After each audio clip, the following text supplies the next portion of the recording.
저는 오늘 막막한 날 올려보다 라는 제목으로 주의 말씀 증거합니다.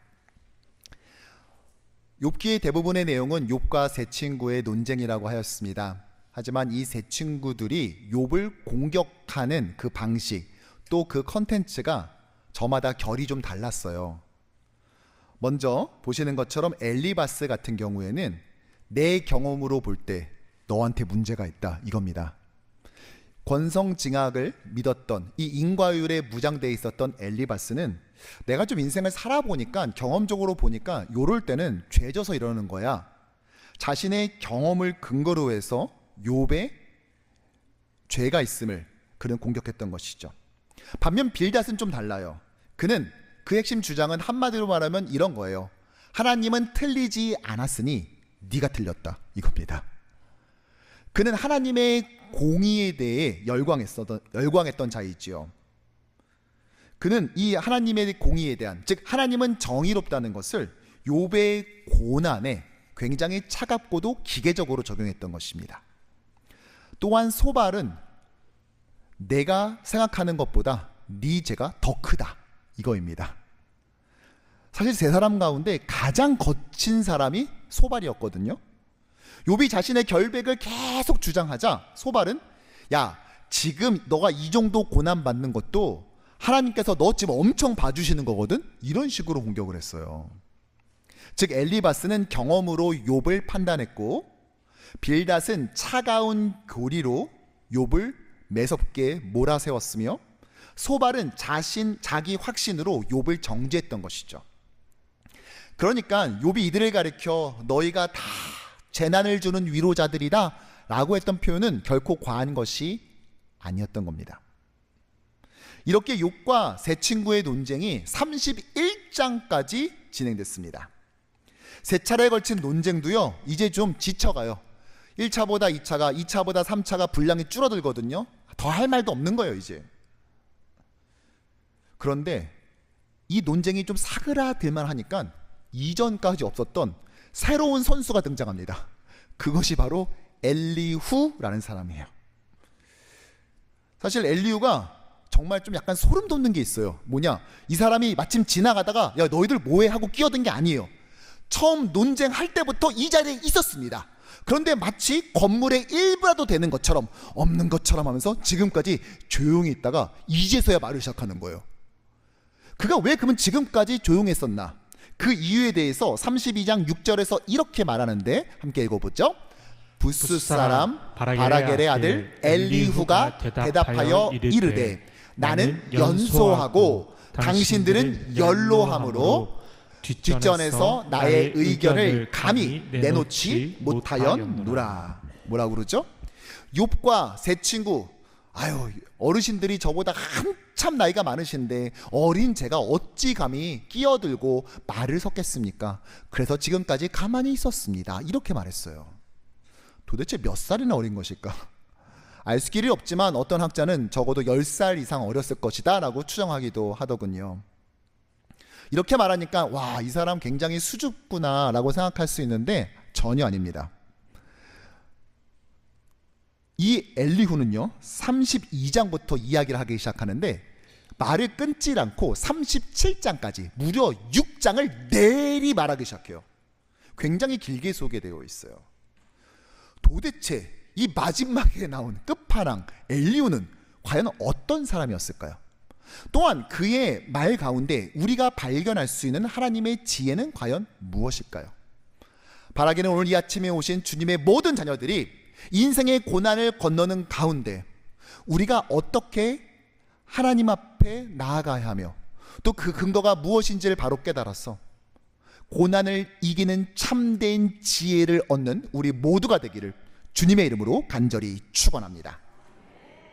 사실 여러분 엘리후에 대해서 잘 몰랐을 겁니다. 왜냐? 설교들을 잘 안 하려고 그래요.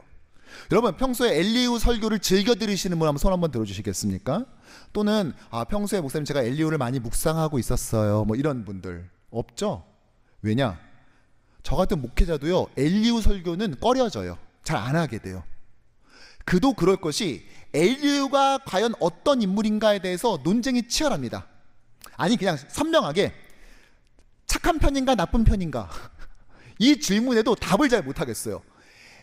이 욥의 세 친구에 대해서는 이미 평가가 정확하거든요. 에이, 그러면 안 됐지, 이렇게 돼 있어요. 그런데 엘리후에 대해서는요, 어떤 사람은 긍정적으로 해석하는 반면 그에 대해서 부정적인 여론도 결코 적지 않습니다. 실제로 어떤 신학자는요, 엘리후의 태도를 주목하면서 청년의 오만함, 무례함을 지적합니다. 또 어떤 사람은요, 아이고, 결국 엘리후의 주장도 따지고 보면 인과응보, 인과율의 재탕에 불과하다. 세 친구의 논리를 크게 벗어나지 못한다 라고 평가합니다.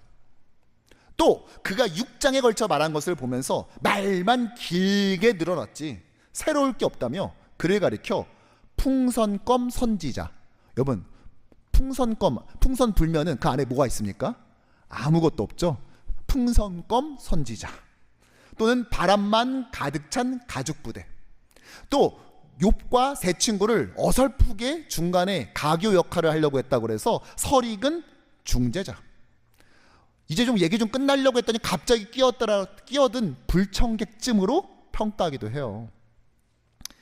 세 친구의 지금까지 주장을 조금 보완하는 정도의 수준이다 라고 평가절하하는 것이죠. 하지만 그렇게만 치부할 수 없는 것이 욥의 세 친구들과 엘리후는 분명한 차이점을 지니고 있기 때문이에요. 슬라이드에서 보는 것처럼 먼저 엘리후는요, 기존의 세 친구들과는 달랐어요. 그들은 욥의 고난을 너 벌 받은 거야 라고 해석한 반면 엘리후는 그것만 있는 것이 아니라 이것이 어쩌면 너를 훈련해서 너를 연단하려고 하는 하나님의 의도일 수 있다 라고 말하는 것입니다. 우리가 지난 시간 본 것처럼 연단을 통하여 정금, 즉 금이 원래 가지지 말아야 될 것들을 제거하는 과정일 수 있다라는 길을 열어놨어요. 분명 진일보 있죠. 뿐만 아니라 나중에 42장에서 하나님이 이 세 친구를 하나하나 이름 찝어가면서 그들을 책망하십니다. 너희들이 마치 하나님이라도 된 것처럼 왜 욥을 그런 식으로 몰아붙였냐. 그런데 그때 하나님이 엘리후를 책망하는 장면이 없습니다. 무엇보다 엘리후가 부정적으로만 평가할 수가 없는 것이 그가 등장하는 위치 때문이에요. 엘리후의 이야기가 37장에서 끝납니다. 그리고 바로 38장에서 누가 등장하는데 누군 줄 아세요? 무려 하나님이에요. 하나님이 38장부터 등장하사 말씀하기 시작합니다. 그러니까 그 직전에 있었던 것이 엘리후의 이야기였던 것이죠.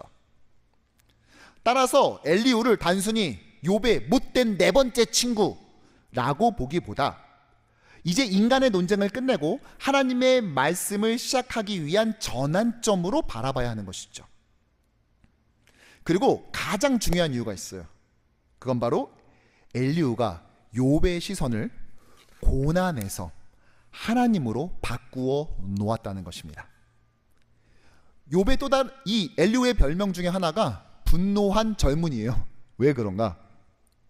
그는 등장하자마자 32장 초반절에서 계속 분노를 쏟아냅니다. 그런데 누구한테 분노하냐? 욥의 친구들에게도 분노하고 욥에게도 분노를 해요. 욥의 친구들을 가리켜서 너희들은 아집에 똘똘 뭉쳐서 죽어도 너희들 생각만 옳다고 주장하며 인과율, 인과융보를 주장하면서 욥을 그렇게 매섭게 몰아치고 정작 설득도 못 시키는 그들의 무능함에 대해서 분노합니다. 반면 욥에게는 왜 그랬을까요? 욥의 친구들이 하도 너 죄져서 이렇게 된 거야, 죄져서 고난받는 거야, 이렇게 몰아세우니까 이거를 방어 논리를 세우다 보니까 아니 나 그런 적 없거든, 나 죄진 적 없거든, 나 그러지 않았거든, 나 못되지 않았거든, 나 그렇게 행동한 적 없거든. 이러다 보니까 마치 듣다 보면은 욥이 하나님보다 더 의롭게 느껴지는 걸 하는 그 경계선 어디쯤에 위치했기 때문인 것이죠. 그래서 욥에 대해서도 분노했습니다. 즉 욥이 세 친구와 논쟁에 너무 몰입하다 보니까 고난의 원인에만 집중을 했었던 것이죠. 그런데 엘리후는 욥의 시선을 하나님으로 옮겨놓은 것입니다. 그의 이름이 사실은 그는 나의 하나님이다 이런 뜻이 엘리후거든요. 그 이름처럼 방향이 이미 하나님께 맞춰져 있는 그런 인물이었습니다. 특별히 엘리후가 한 말에서요, 우리 몇 가지 고난에 대한 지혜를 얻을 수가 있어요. 먼저 첫 번째로는요, 이것인데요, 함께 읽어보죠. 고난만 바라보면 하나님이 보이지 않는다. 욥에게는 너무 많은 질문들이 있었습니다. 왜 내가 이런 일을 당해야 돼? 왜 하나님 나한테 대답하지 않으실까? 왜 침묵하시지? 내가 도대체 뭘 그리 잘못했습니까? 이 질문 자체가 잘못된 건 아닙니다. 하지만 고난이 너무 커지면서 고난만 너무 오래 바라보다 보니까 욥의 시야가 어느샌가 가려져 버렸다는 데 문제가 있었던 것이죠. 그런 욥에게 엘리후가 33장 12절에서 이렇게 말합니다. 시작. 내가 그대에게 대답하리라. 이 말에 그대가 의롭지 못하니 하나님은 사람보다 크심이니라. 아멘. 노란색만 다시 읽어볼까요? 하나님은 사람보다 크심이니이다. 아멘. 욥아, 너의 고난이 큰 것은 맞다. 엘리후가 나이가 어리니까 욥아 그러면 안 되겠죠. 욥 삼촌의 고난이 크신 거 인정. 저도 인정합니다. 그런데요, 삼촌의 고난보다 하나님이 더 크심을 고백합니다라는 것이에요. 우리가 어려움을 만나면은요, 그 문제를 점점 확대해서 봐요. 이렇게 만원경으로 보기보다는 현미경처럼 바라보지 않습니까? 계속 생각하고 계속 분석하고 계속 이유를 찾습니다. 그러다 어느 순간인가 어떤 현상이 벌어지냐, 하나님보다 문제가 커지기 시작해요. 일종의 이것은 제로섬 게임이에요. 고난이 크게 보이면 하나님은 작아 보이고, 하나님이 크게 보이기 시작하면 고난은 어느 순간인가 축소되어 있는 것이죠. 즉 우리는 엘리후의 이 이야기 속에서 고난만 바라보면 어느 순간인가 하나님이 안 보일 수 있다는 이 위험성을 우린 기억해야 됩니다. 또한 두 번째로 엘리후의 말 속에서 얻을 수 있는 고난의 교훈이 있는데, 그것은 바로 함께 읽어보죠. 고난 속에서도 하나님은 일하고 계신다. 엘리후가 기존의 세 친구들과 보이는 확연한 차이점이 있습니다. 세 친구들은 주로 계속 과거와 연결했어요. 너가 전에 잘못했기 때문에 이런 고난이 닥친 거야. 그런데 엘리후는요, 고난을 말하면서 하나님의 현재에 주목한다는 사실이에요. 욥기 37장 14절에 보면 아주 굉장히 중요한 요절과 같은 구절인데요, 함께 읽어보죠. 하나님은 한 번 말씀하시고 다시 말씀하시되 사람은 관심이 없도다. 이것을 쉬운 성경에서는 이렇게 번역했어요. 하나님께서는 여러 번 말씀을 하시지만 사람은 깨닫지 못합니다. 하나님은 말씀하지 않는 게 아니라 지금 말씀한다는 거예요. 하나님은 침묵하는 것이 아니라 실제로 다른 방식으로 말씀하고 있다는 것이죠. 다만 우리가 그것을 알아듣지 못한다는 것입니다. 실제로 15절과 16절에서 하나님이 말씀하시는 방식을 이렇게 말하는데, 사람이 침상에서 졸며 깊이 잠들 때나 꿈에나 밤에 환상을 볼 때에 계속 그가 사람의 귀를 여시고 경고로서 두렵게 하시니.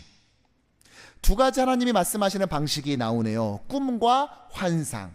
자, 꿈과 환상으로 하나님 말씀하신다고 하니까 여러분 하나님 말을 들어야 되지 않겠습니까? 자, 그러면 지금부터 꿈을 꿔야 돼요. 꿈을. 자, 3초 드릴 테니까 3초 동안 꿈을 꾸세요. 아셨죠? 자, 시작. 하나, 둘, 셋. 꿈을 꾸셨습니까? 왜 안 꾸세요? 하나님 말씀 듣기 싫으세요? 꿈을 내가 꾸고 싶다고 꿀 수 있나요? 꿈과 환상, 하나님께서 꿈과 환상으로 말씀하던 시대가 분명히 있었죠. 아브라함도 그랬고 요셉도 그러지 않았습니까? 그런데 우린 이것을 조금 살펴볼 여지가 있어요. 하나님께서 꿈과 환상으로 말씀하신 이유가 있습니다. 왜요? 아브라함은 우리랑 가장 큰 차이점이 단 한 권의 성경도 갖지 않고 신앙생활했다는 점이에요.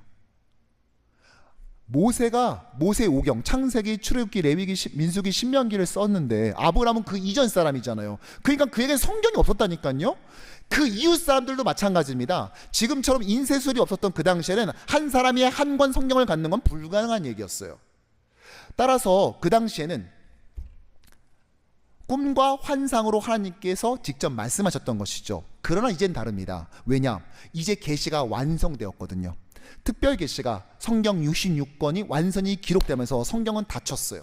완성된 것이죠. 즉 이 꿈과 환상이라는 말은 지금으로 말하자면 하나님의 말씀, 성경이라고 말할 수 있는 것입니다.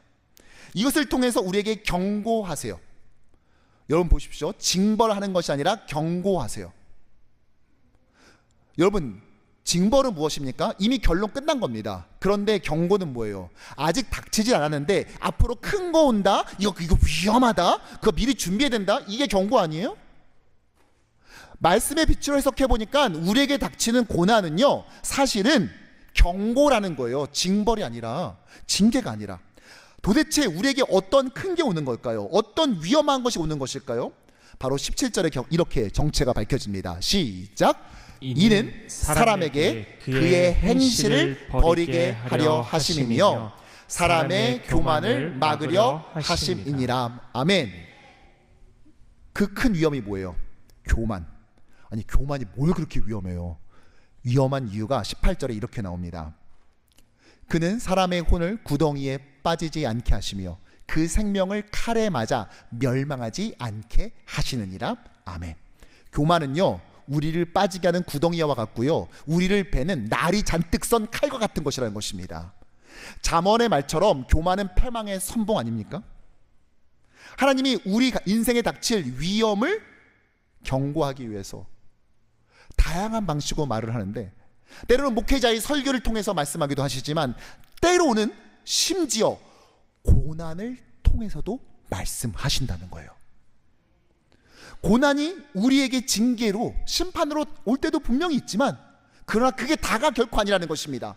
때로는 하나님은 고난을 통해서도 말씀하시는 하나님. 고난에는 우리가 알 수 없는 이유가 있지만 그 고난 속에서도 하나님은 여전히 일하고 계시는 것이죠. 그러므로 한번 저를 따라해 볼까요? 고난은 하나님의 징계가 아니라 하나님의 또 다른 언어이다. 사랑하는 성도 여러분, 하나님은 우리에게 말씀으로, 성경을 통해서도 말씀하시지만 때로는 고난을 통해서도 말씀하는 분인 줄로 믿습니다. 그러므로 고난 가운데 하나님의 침묵이라고 여기지 맙시다. 고난은 하나님의 징계 또는 하나님의 침묵일 뿐만이 아니라 동시에 하나님의 또 다른 언어임을 우리 믿어야 해요. 다시 한번 같이 따라해 볼까요? 고난은 하나님의 침묵이 아니라 하나님의 또 다른 언어이다. 엘리후의 이야기에서 볼 수 있는 마지막 고난에 대한 교훈은 이것입니다. 바로 사방이 막혔을 땐 하나님을 올려다 보라는 것입니다. 엘리후의 연설이 이제 막바지로 치달을수록 희한한 현상이 벌어져요. 한번 살펴볼까요? 36장 22절의 말씀 시작. 하나님은 그의 능력으로 높이 계시나니. 24절. 그대는 하나님께서 하신 일을 기억하고 높이라. 26절. 하나님은 높으시니 우리가 그를 알 수 없고. 아멘. 욥기 전반부 내내 왜 이런 고난이 욥에게 닥쳤는가, 이 얘기만 계속합니다. 그런데 엘리후가 등장하고 32장부터 이야기를 시작하고 이제 거의 끝부분인 36장에 들어서니까 이제 고난 이야기는 안 나오고 무슨 얘기만 나와요? 하나님 얘기만 나와요. 모든 것 위에 계신 하나님은 과연 누구신가? 이 얘기만 하고 있습니다. 즉 사방이 우리를 막아설 때가 있어요. 그때 우리가 해야 될 것은 무엇이냐? 뚫려 있는 하늘을 바라봐야 된다는 것입니다. 아무리 봐도 탈출로가 없습니다. 심지어 나의 아픔을 같이 나눌 수 있는 사람이 있을까 싶어서 나의 이야기를 했더니, 내 이야기를 들으면서 너 그렇게 안 봤는데 뒤에서 딴짓하는구나 라고 정죄한다든지, 값싼 동정으로 그냥 쉽게 끊으려 한다든지, 심지어 어떨 때는 나를 위로해 주는 척하면서 속으로는 와, 내가 아니어서 정말 다행이다, 나의 고난을 자신의 위안의 수단으로 삼는 것을 우린 경험하게 됩니다. 사방이 꽉 막혀버렸어요. 이럴 때 우리가 무엇을 해야 될까요? 오늘 말씀 카드가 나갔을 거예요. 말씀 카드를 한번 다 꺼내보실까요? 이번 주에 같이 묵상할 말씀의 카드, 여러분들 집에도 잘 꽂아 놓으셔야 되는데요. 함께 같이 읽어보겠습니다. 우리가 대적할 능력이 없고 어떻게 할 줄도 알지 못하옵고 오직 주만 바라보나이다. 아멘. 역대하 20장 12절의 말씀. 사실 이것은 유다 왕 여호사밧의 이야기였습니다. 그에게 위험이 닥쳐요. 암몬과 모압 연합군이 쳐들어왔거든요. 엔게디 사막을 벌써 넘었기 시작했습니다. 무슨 말인 줄 아세요? 턱 밑까지 쳐들어왔다는 얘기예요. 그런데 어디 하나 도움을 구할 데가 없어요. 그가 역대하 20장 3절에서 뭐라고 말하냐? 두렵다, 이렇게 말합니다. 고난이 닥쳤을 때 두려운 건 여러분 죄가 아니에요. 아무 문제 없습니다. 그건 괜찮아요. 그 이유가 문제인 거죠. 이 두려움을 어떻게 처리할까인가의 문제인 것이죠. 고난을 어떻게 지나갈 것인가 하는 거의 문제이죠. 그가 지금 뭐라고 기도합니까? 첫 번째, 우리가 대적할 능력이 없고. 무슨 말이요? 저 못해요 이거. 저 못 이겨요. 저 이 고난 해결 못해요. 자기의 무능력을 있는 대로 고백합니다. 그런데 이 사람이 없는 게 능력만이 아니었어요. 없는 게 또 있어요. 뭐냐? 어떻게 할 줄도 알지 못하고. 뭐예요? 방법도 몰라요. 그러니까 지금은 내가 지금 실력이 없어서 이렇게 당하고 있지만 하나님 조금만 시간 좀 벌어주세요. 그러면 제가 요거 이렇게 한번 해보려니까. 이것도 없다고요. 하나님 시간 줘도 안 주셔도 돼요. 어차피 시간 줘도 해결 못해요. 저 이거 완전히 막혀있는 막막한 날 아니겠습니까? 그래서 그가 선택한 건 뭐예요? 시작. 오직 주만 바라보나이다. 아멘. 사랑하는 성도 여러분, 이겁니다. 막막한 날 우리가 해야 될 것은 더 이상 그 고난의 두께를 재거나 깊이를 재는 것이 아니라, 얼마나 가공할 만한 것인가 그 사이즈를 재는 것이 아니라, 우리의 시선을 고난에서 옮겨서 하나님을 바라보는 것. 시선의 전환. 사방이 막혀 있으니까 뚫려 있는 하늘을 보면서 그분을 쳐다보는 것입니다. 사실 그렇다고 해서 엘리후가 완벽한 삶이라는 것은 결코 아니에요. 앞서 말씀드렸지만 엘리후는 여러 논쟁의 여지가 많은 사람인 건 분명합니다. 그러한 면에서 오늘 엘리후는요, 욥에게 고난의 정답을 알려준 사람이 아니라 욥의 시선을 정답이신 하나님께 돌린 사람이었던 것입니다. 고난의 이유를 다 알아야 하나님을 바라볼 수 있는 게 아니에요. 하나님을 올려다보려면 고난이 이렇구나, 저래서 생겼구나, 이렇게 하면 되겠구나, 그제서야 하나님을 볼 수 있는 게 아니라고요.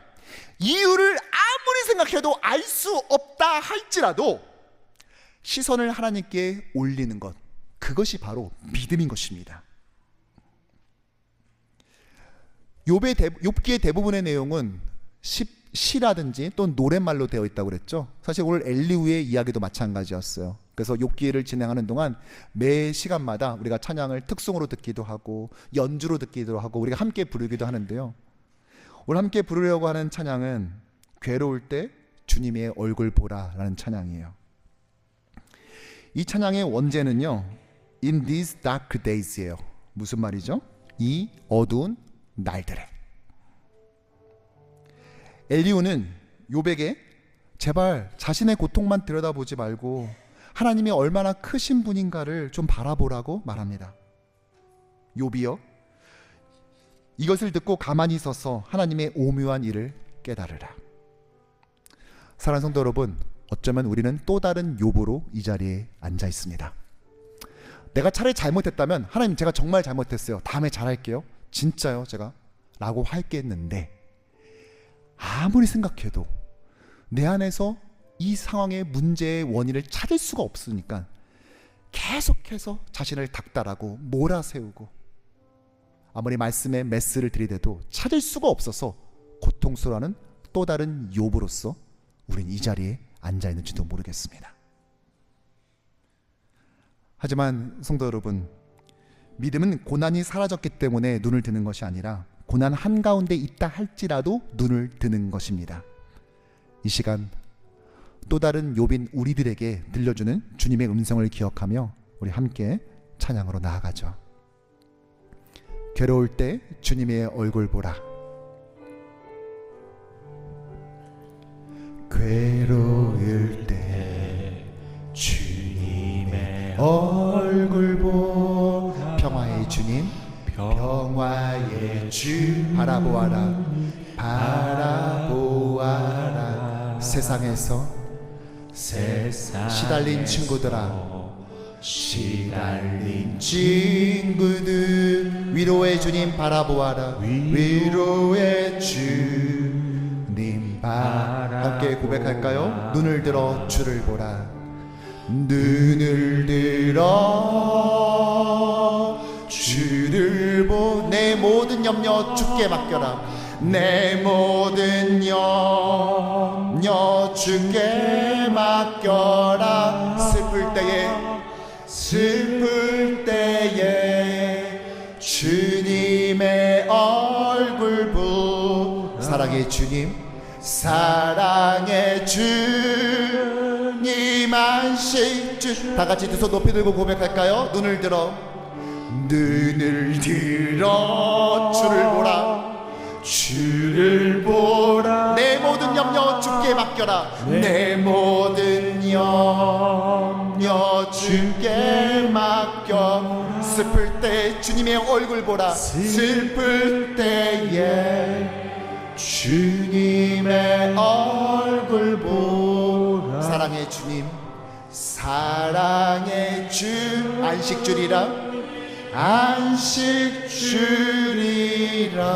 주리라. 아멘.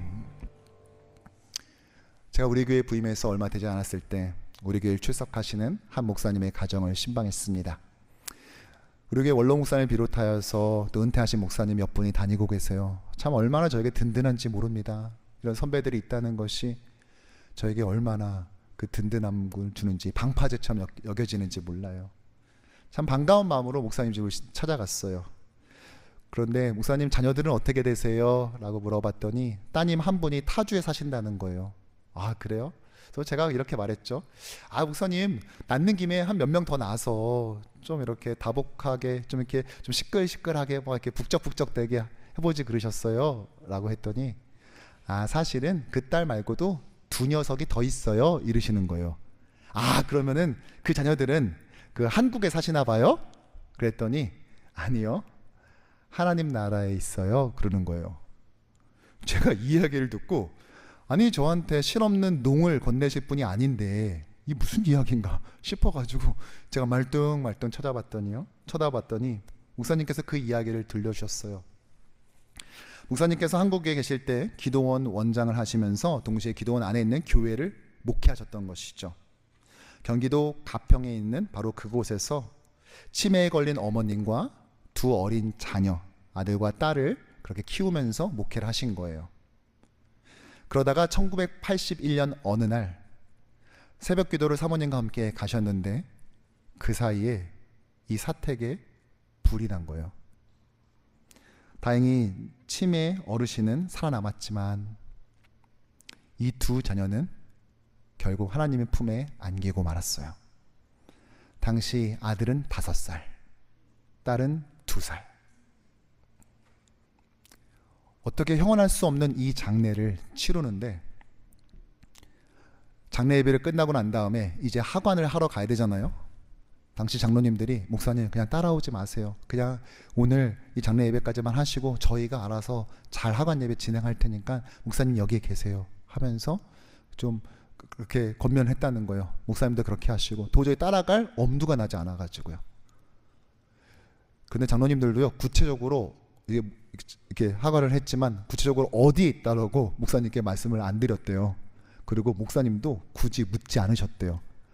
그래서 아직까지도 어딘지는 알지만 정확하게 어딘지, 그 묘지가 어디인지 그 묘소는 찾지를 못하신다고 하더라고요. 무슨 말이에요? 땅에 묻은 게 아니라 마음에 묻은 겁니다. 그리고 이제 한국에서 더 이상 살 수가 없어서 목회를 조금 더 하시다가 이제 미국으로 건너오신 거예요. 미국에 결코 젊지 않은 나이에 제법 나이가 들어서 왔잖아요. 이제 일을 하는데요. 마사지를 배워서 네일샵에서 일하기 시작한 거예요. 목회자였던 분이, 그것도 담임 목회를 했던 분이 이 늦은 나이에 네일샵에서 일하려니 얼마나 힘들었겠습니까? 일단 취직 자체가 잘 안 됐고요. 취직이 된다 할지라도 아니 선생님 이거 이렇게 해야 된다고 그랬잖아요. 아니 이거 이렇게 하시면 어떡해요? 계속 핀잔을 먹어가면서 한쪽에서 아내가 볼까봐 몰래 울면서 그렇게 일을 하나하나 배워나갔다고 하시더라고요. 그리고 시간이 지나서 본인의 네일샵을 가지게 되었어요. 그리고 또 하나를 인수하게 되었어요. 그러다가 총 13개의 네일샵을 이제 운영하고 또 맡겨서 그것을 이제 운영할 수 있게 되었습니다. 제가 아유, 목사님 정말 열심히 사셨네요. 어쩜 그렇게 열심히 사셨어요? 이 정도 하시려면은 정말 뭐 쉬지도 못하시고 하셨을 텐데. 그랬더니 이 목사님께서 하시는 말씀이 본인이 평생 하고 싶은 사역이 한 가지가 있다고 그 얘기를 저한테 소개해 주시는 거예요. 그것은 다름 아니라 아프리카에 고아원을 짓고 고아원을 만드는 거예요. 벌써 이유는 여러분들이 짐작하셨죠? 비록 내 두 아이는 먼저 하나님 품에 안겼지만 내가 한국 아이도 아니고 내가 일면식도 없는 그 모르는 곳의 아이들을, 그 아이들을 내 아이로 삼아서 그렇게 그 아이들을 키워내 주겠다. 그것이 나에게 주신 사명이다, 소명이다 라고 확신했던 것이죠. 그래서 그 늦은 나이에 마사지하고 네일샵에서 늦게까지 운영해 가면서 바로 이 일들을 이루신 것입니다. 그렇게 해서 이미 선교회를 설립하셨더라고요. JY 선교회. 하나님 품에 안긴 아들과 딸의 이니셜을 딴 선교회입니다. 목사님은 이미 유언장을 쓰셨대요. 유언장에 저도 나온대요. 본인이 먼저 소천받게 되면은 우리 담임 목사님이 자기 본인의 장례를 집례해달라 이렇게 써 있대요. 그리고 본인이 이 꿈을 이루지 못했을 때 타주에 살고 있는 그 따님이 본인의 뜻을 유지를 이어받아서 본인이 평생 동안 모아놓은 이 돈을 가지고 정말 꼭 그 아프리카의 고아원을 세우는 그 일을 감당해달라 유언장에 쓰셨노라 라고 저한테 말씀하셨습니다. 목사님께서 이 이야기를 하시고 난 다음에 제가 그 다음 말을 뭐라고 이어가야 될지 모르겠는 거예요. 다만 이렇게 여쭤봤어요. 목사님, 저 같으면은요, 아니 제가 막 타락해가지고 하나님이 싫어하신 일 하러 갔다가 막 사고가 나가지고 아이를 잃어버린 게 아니라, 아니 새벽 기도 가는 사이에 불이 나서 이런 일이 벌어졌으면 혹시라도 이러진 않겠습니까? 아무리 목회자랄지라도 하나님, 저 더 하나님을 보지 못할 것 같아요. 저 당분간은 하나님하고 좀 말을 섞기가 힘들 것 같아요. 하나님 저에게 좀 시간 좀 주시죠. 할 것 같은데 아니 어떻게 이렇게 하실 수 있었어요? 라고 여쭤봤더니 목사님, 저도 사람인데 그렇죠. 아니 저도 이걸 어떻게 이해하고 해석하고 받아들일 수 있었겠습니까? 그런데 이 고난을 저도 묵상하던 가운데 갑자기 자기도 모르게 이 고난의 묵상의 방향이 점점 바뀌어서 예수 그리스도의 십자가를 묵상하게 되더라는 거예요. 그러면서 우리를 위해 자신의 아들을 내어주신 하나님의 심정을 깨닫게 됐고, 그러면서 먼저 간 우리 아이들도 사실은 내게 아니라 하나님께서 나에게 잠시 맡아준 아이였다는 사실이 말로가 아니라 진심으로 인정하게 되더라는 거예요. 물론 아프지 않은 건 아니지만, 지금도 보고 싶지 않은 건 아닌 건 알지만, 그 또래 되는 아이가 살아있었으면 그 또래쯤 됐겠다 싶은 그 아이들을 볼 때마다 생각나지 않은 것은 결코 아니지만, 그럼에도 불구하고 그 고난 가운데 묻혀 있는 것이 아니라 하나님의 소명을 바라보면서 오늘도 그 꿈을 꾸고 그 다음 앞길을 향해 나아가며 하나님 나라에서 다시 볼 그 아들과 딸을 만날 준비를 해 나가시는 그 모습. 사실 욥은요, 오늘 본문에 도달할 때까지 끊임없이 중보자를 찾아 헤맸습니다. 제발 누가 하나님과 나 좀 연결 좀 해주세요. 나 이 억울함 좀 풀었으면 좋겠어요. 끊임없이 중보자를 찾지만 찾지 못했죠. 하지만 저와 여러분들은 그 중보자 예수 그리스도를 찾게 되었습니다. 즉 욥은 중보자를 기다렸고 예수의 십자가는 그 기다림에 응답했던 것입니다. 엘리후는 오늘 고난에서 시선을 옮겨 하나님을 가리켰고, 예수는 이 땅에 인간의 몸으로 오셔서 친히 하나님을 보여주셨던 것이죠. 엘리후는 고난에서 시선을 돌리게 했고, 예수님은 욥의 시선이 머물 곳, 또 다른 욥과 같은 저와 여러분들의 시선이 머물 곳이 되어 주셨다는 것입니다. 그러므로 이제 사랑하는 성도 여러분, 이제 고난을 그만 주목하고 우리의 시선을 돌려 예수 그리스도의 십자가를 함께 바라보기를 축복합니다. 말씀을 정리하죠. 세 친구는 욥에게 끊임없이 고난의 원인을 바라보게 했지만, 엘리후는 욥에게 고난 너머에 계신 하나님을 바라보게 했습니다. 고난을 계속 바라보면 고난은 커지고, 하나님을 바라보면 고난은 작아집니다. 고난의 탈출구는 우리 옆에서 찾는 게 아니에요. 누구 도와줄 사람 없나? 내 마음 좀 같이 나눌 사람 없나? 눈을 들어 주를 바라볼 때 우린 비로소 탈출구를 찾게 될 줄로 믿습니다. 사랑하는 성도 여러분, 도대체 뭐가 뭔지 알 수 없는 혼란의 시기에는요, 확실한 것만 짚고 가야 된다고 했죠. 고난의 이유가 보이지 않는다 해도 우리는 십자가를 볼 수 있습니다. 그리고 십자가가 보이면 그 안에 계신 하나님의 마음을 볼 수 있게 됩니다.